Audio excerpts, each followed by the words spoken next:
News Center 25, your hometown news with Jonathan McCall, Rissa Shaw, weather with Chief Meteorologist Bill Alexander, sports with Don Brubaker.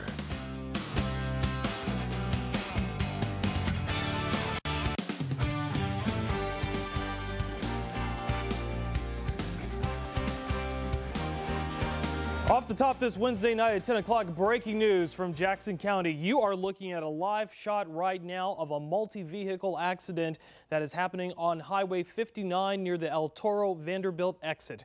Right now, Texas DPS troopers and the Jackson County sheriffs are on the scene of that wreck involving as many as 5 cars. As we mentioned, this is all happening on Highway 59 South. We are told that both lanes of traffic are currently shut down to allow crews to investigate the scene. As you can see right now, it is an absolute parking lot with cars in that area trying to get past that scene. We are being told that the northbound lane, at least one northbound lane of Highway 59 is being open to allow some of the traffic from the southbound lanes to get around that accident so they can continue on with their trips. As right now we're being told by both Jackson County sheriffs and Texas DPS troopers there does not appear to be any injuries. But as you can see from the pictures, as we mentioned, right now, 59 South is an absolute parking lot.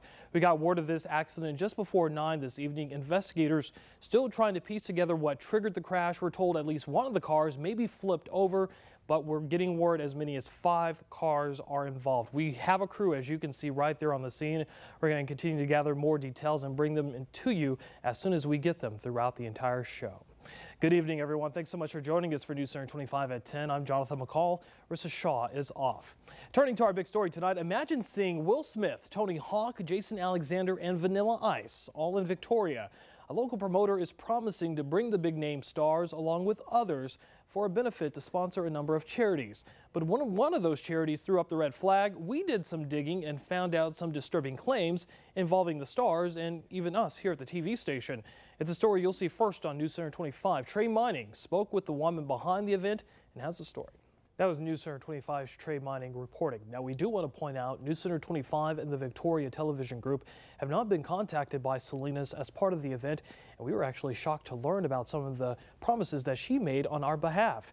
The city of Victoria does say Salinas does have a permit and has put down a $500 deposit to reserve Riverside Park for the event. Officials at CASA say they've spoken with Salinas, who say she's promised them to change the flyers to reflect the organizations are not sponsoring the event, but there's no word on if the flyers will still have the named stars. Meanwhile, new tonight at 10 o'clock, 5 people have been arrested in a series of drug raids by the Victoria police in less than 24 hours. 21-year-old Robert Delgado was arrested in the first raid that happened last night at a home in the 200 block of Avenue C.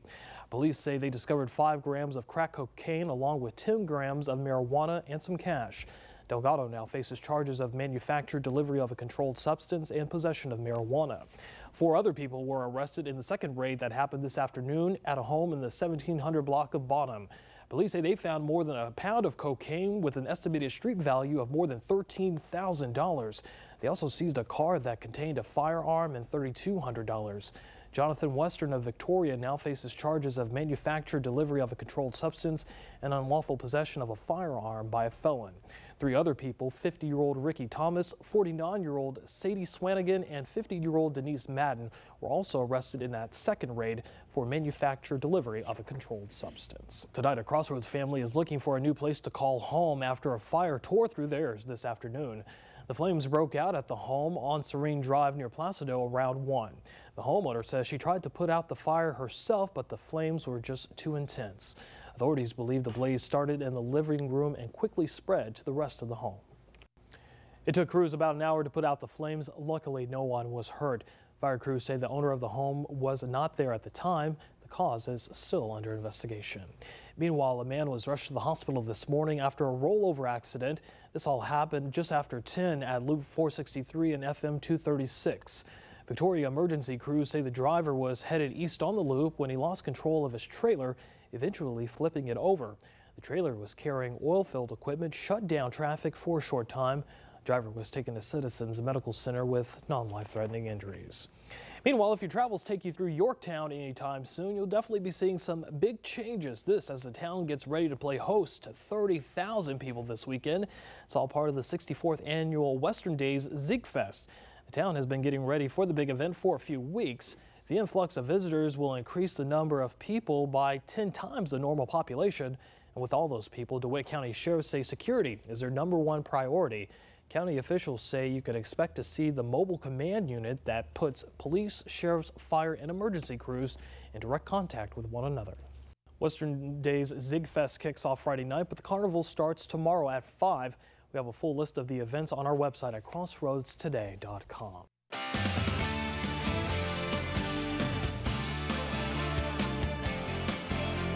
A Bangladeshi man in New York on a student visa was arrested today in a sting operation after allegedly trying to blow up the Federal Reserve Bank in Lower Manhattan today. ABC's Mark Greenblatt has more. Meanwhile, an Iranian-American man from Texas has pled guilty for his role in the plot to kill the Saudi ambassador to the United States.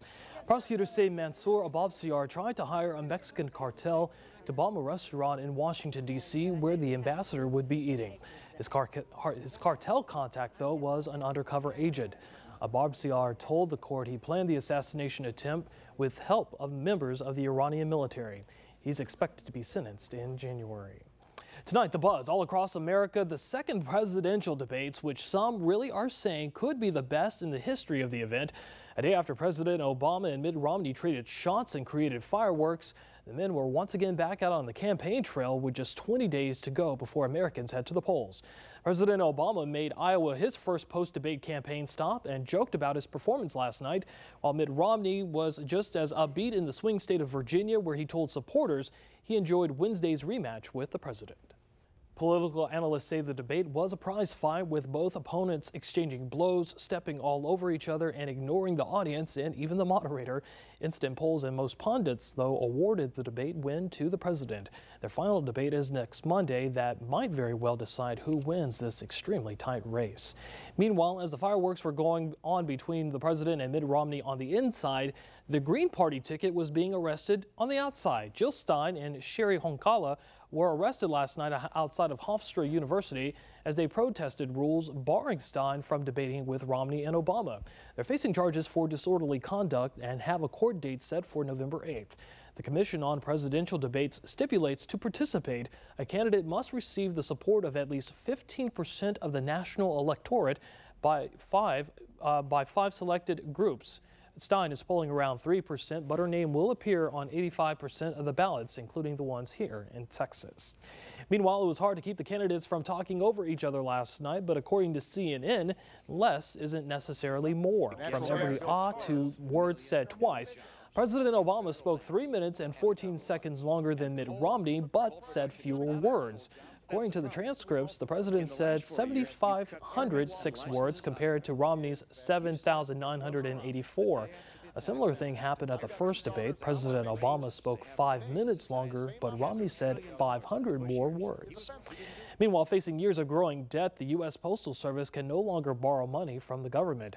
The cash-strapped agency reached its debt limit of $15 billion last month.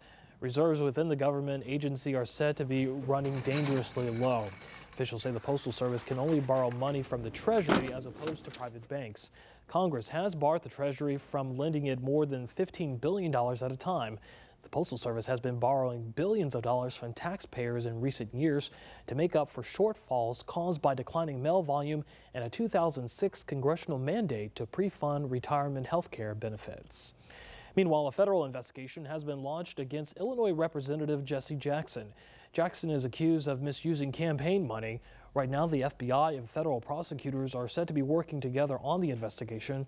An unnamed source says the investigation involves possible financial misconduct, but would not go into specifics.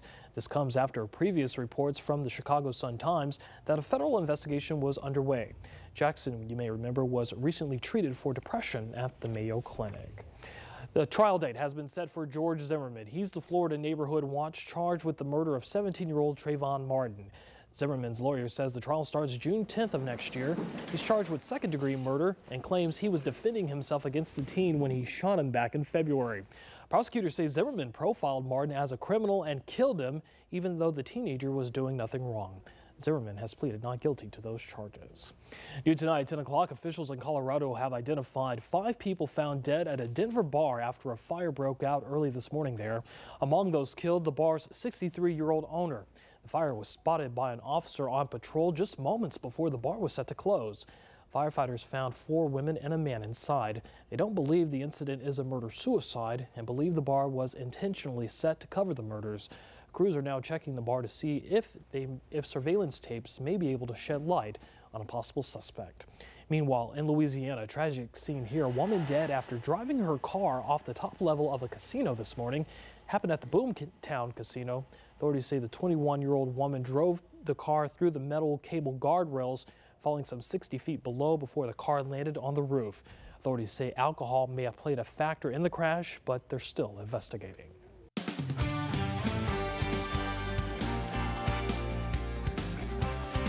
We're still continuing to follow breaking news tonight. We told you about this at the top of the show of a multi-vehicle accident involving as many as 5 cars. This is happening right now in Jackson County, right near the Vanderbilt El Toro exit on Highway 59 South. As we mentioned, there is involving as many as 5 cars right now. We're told that Jackson County sheriffs along with Texas DPS are on the scene investigating this. The good news in all of this so far is that there appears to be no injuries. That's the word we're getting from both agencies at this point. But once again, just traffic is at a standstill, complete standstill along Highway 59. As you can see, it looks like some people may be trying to cut through the median there. We know that both sides of Highway 59 South are closed. A lane on Highway 59 North has been open to allow the traffic from the southbound lanes to get into the northbound lane so they can get on to their destinations. If you or someone you know is headed to Victoria or anywhere south tonight, make sure you give them a call and make sure that you give them some extra time because it is an absolute nightmare out there as of right now. Just once again, this is all going on in Jackson County. A multi-vehicle wreck involving as many as 5 cars. We're getting word that one of the cars may be flipped over in a ditch. That's something we're still trying to confirm with our crews on the scene. So just once again, it is an absolute chaos and absolute nightmare out there right now for those first responders who are still trying to piece this all together and figure out what caused this all to happen. Stay with us, everyone. We're going to continue to follow this. Bud Don is up next with sports.